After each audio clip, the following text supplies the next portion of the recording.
Welcome to Omenana series, which is the Tobo Sigwe Ezekolomo. Today I want to discuss the various arguments surrounding she. But before I proceed, I would like to remind us of Afiolo Extra coming up on the 28th of August, the 31st of August this year. It's a 4 days festival, 4-day cultural event. We'll have lecture, a Joko lecture, we'll have drama night. The play we are staging this year is River Niger, a play that explores the Mungo Park, discovering River Niger. And we'll have Mosankwa night, a night of music, highlight traditional music. And we'll have the final day, the Masquerade Festival. I'll expect you to start making preparation for this August event. Now, I want to discuss the various arguments surrounding she. She is one of the unique and central teaching of Ordinary Igbo. As expected, there are varying definitions, understanding, and postulations of what she is or is not. The argument surrounding she reminds me of the story about the elephant and the blind man. The one who touched the elephant's leg said that an elephant is like a tree. The one who touched the body of an elephant said that defined elephant as a wall. The one who touched the teeth of an elephant, the tusk, said that that elephant is like a snake. So they have varying definition of what she is, and none of them were wrong, because they defined an elephant from the perspective of where they touched, where they were able to explore, and that's how the definition of she has been. Many of us, our upbringing or the teachers we met in our course of our Ordinana journey have covertly or overtly shaped how we see and understand what she is.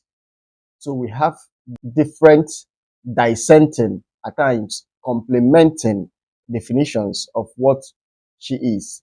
Each person holding tenaciously to their definition or to their own conviction of what she is all about. Now let's look at these arguments on she, these various arguments on she. Number one, some people believe that she is your personal God. They define she as your personal God. Number two, some people define she as your higher self. They say that your chi is your higher self, that you are the one that is your chi, but is like your higher self. Number three, some people define she as your reincarnator. They call it Onyowa, Onye Bialogowa. Number four, some people define your chi as your ancestor, a departed ancestor. That your chi is a departed ancestor in the underworld. And number five, some people define chi as a micro aspect of the macro chi, which is chupu, chupu. They say that chupu means chupu, and your chi is like the micro chi, and chupu is like the macro chi. Now, remember what the analogy I gave about the elephant. All this definition reminds us of the blind man that touched what? An elephant. Make no mistake, all of us defining she from our various perspectives are blind. They're like blind men groping, trying to demystify what she is all about. So there tends to be a lot of what? Confusion, especially to newcomers. What exactly is this she? Why is this person defining she this way? Why is this person's definition of she going the other way? Surrounding these various arguments of she, we have another people who are asking this kind of questions or have this kind of argument, another kind of arguments. Now, these people are not doubting the definition of she, they are doubting some of the value, utilitarian value of she, or the what I will call the exigencies. They ask question of like, why should you feed your she? If your she is your helper or God, why should you feed your she? They will go on to ask, is it not your she that is supposed to feed you? Another people will ask, this she, does it live inside me? Is it living inside my body? Now, another people will ask, can I stay anywhere to feed my chi?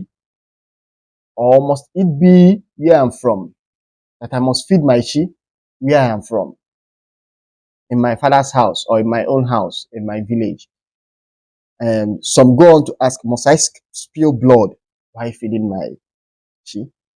Now, like I said, this teaching is about exploring the various arguments surrounding what chi. Let's bring some clarity. Even in my comment section, in so many of my videos, people keep asking me a lot of questions.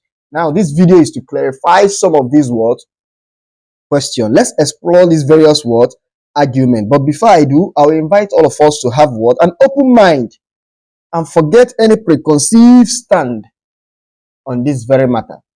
So let's take it one after the other, these various arguments, and see how we can rationalize or give a logical explanation to some of these various arguments, and see if we can tie these various definitions to give us a more enhanced or improved understanding of what chi is all about. Number one, chi is your personal God. Those who say chi is your personal God, they are not wrong. They are not wrong, because we have various Igbo saying, onye maluchi ya, onye maluchi ya, onye buluchi user. So if you see that in all these arguments, you see that they are personalizing chi. They are personalizing chi is not a general thing.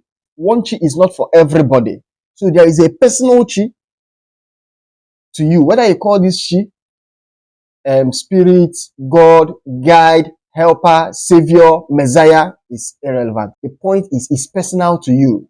There is a force that exists that is personal to you.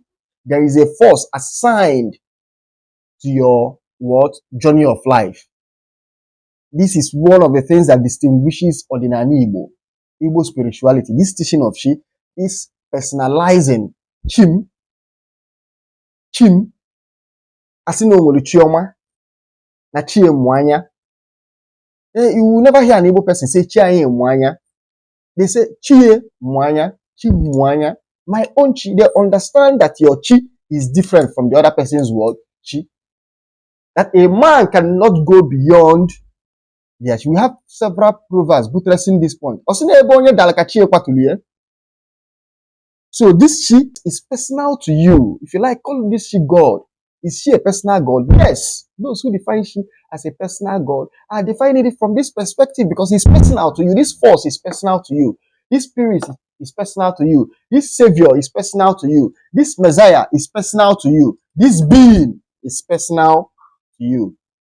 Number two, is she your higher self? If you want to see she as your higher self, is also correct.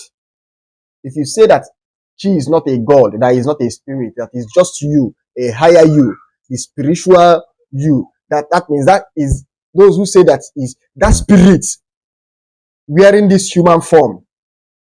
That is the chi, because the spirit is powerful. You make that kind of decision, I still believe it's still a valid argument. Although it negates the argument of what? Chi being what? Different, a different spirit, a different being, away from you wearing this human body, the spirit wearing this human body. So I want to say that the spirit wearing this human body is still a highest being, but it's limited. This human body what? Limits it. So there is a higher self existing. Can this higher self be a chi to you? Remember, I've always said that there are three prayer answering gods.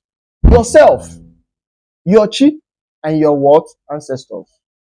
So if you decide that you are seeing chi from that perspective, you might not be completely wrong, because we are all blind men groping around. Number three, chi is your reincarnator. This is where I differ. That chi is your onyowa. It is my considered opinion that you are the onyowa. You are the reincarnator. You are the incarnating being. You are the incarnate spirit returned. This is what some people call onyowa. Onye bialowa. Ngowa bialowa. Chi udiche. From Ngowa bialowa. Your chi is different from you, bialowa. He is a guide, is a God. Is different from Ngowa bialowa. So I do not agree with those who say that your chi is your reincarnator. Now, this might invalidate my last listing saying that she is your higher self, because this one is going leaning towards that one, she being your higher self. No, what I'm trying to make here is that there is a distinction between this spirit wearing this human body and chi. That your chi is not your own one. Go from your chi. Just like you wearing this body is different from the spirit wearing the body. This body is different. This clothes is different from me that is wearing it. I want us to make that separation before we start giving name to what is. That this one wearing this clothes, is it she?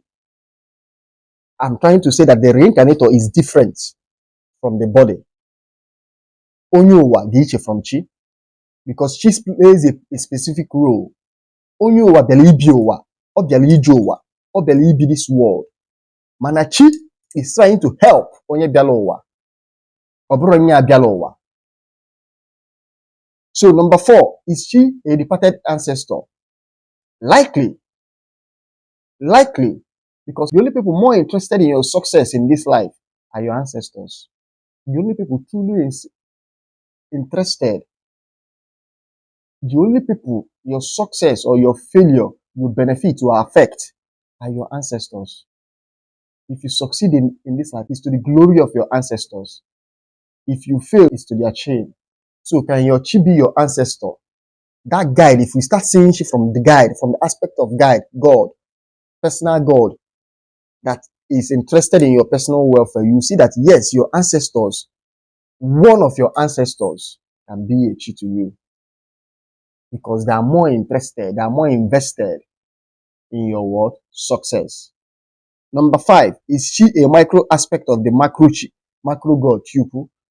Yes, this definition to define chi from that aspect is what? Still correct.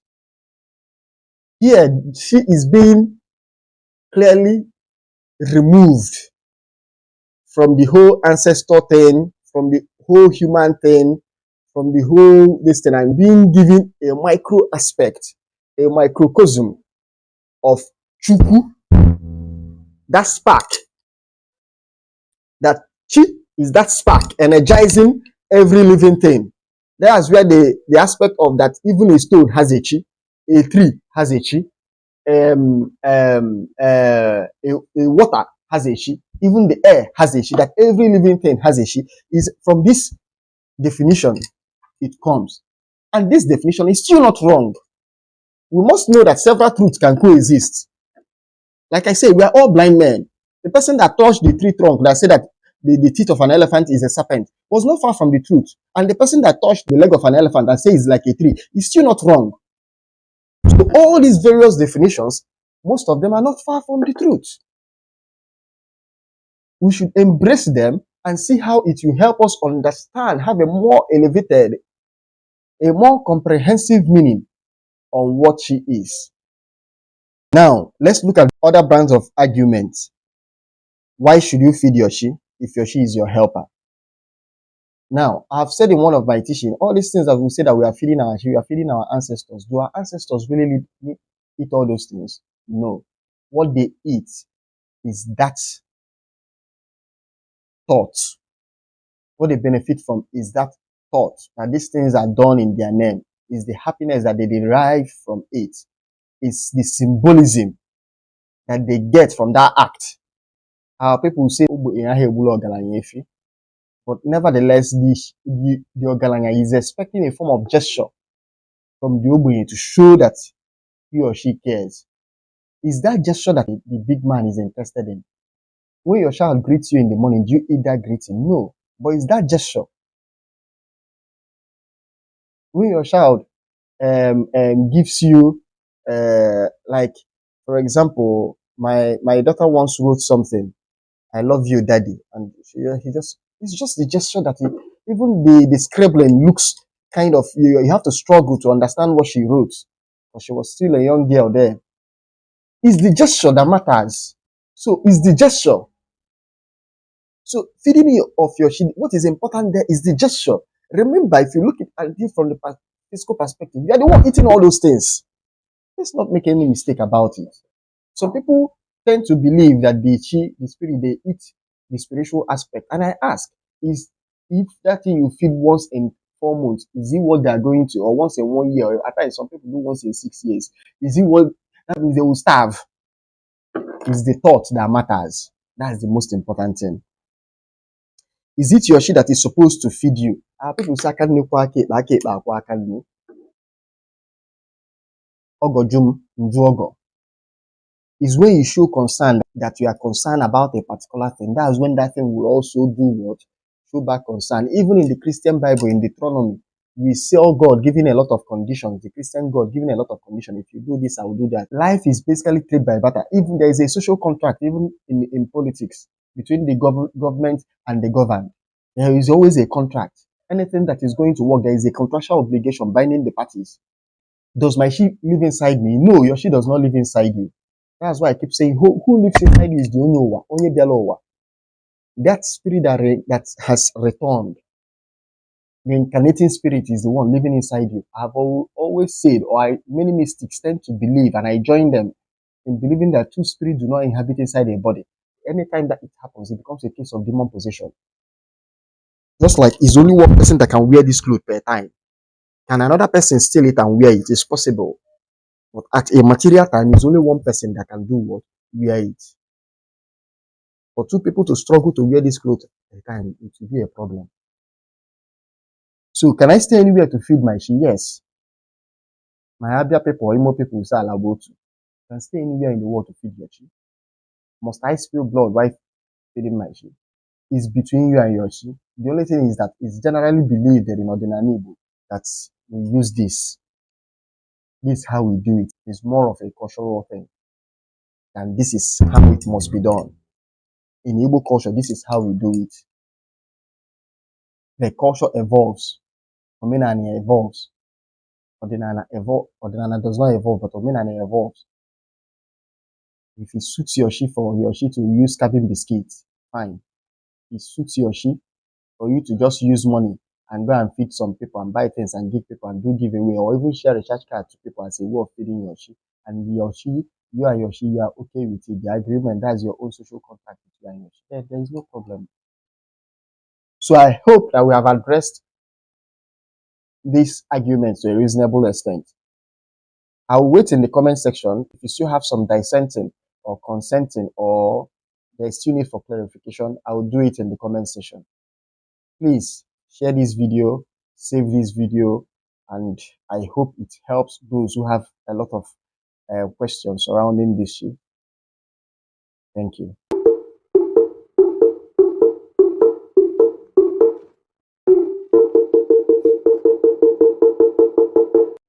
Thank you for watching this video. If you like the video, please like, subscribe, and share. I would like to hear from some of you. If you have any question, please, you can reach me through the number on the screen or my email address or my other social media handles. Thank you. Thank you.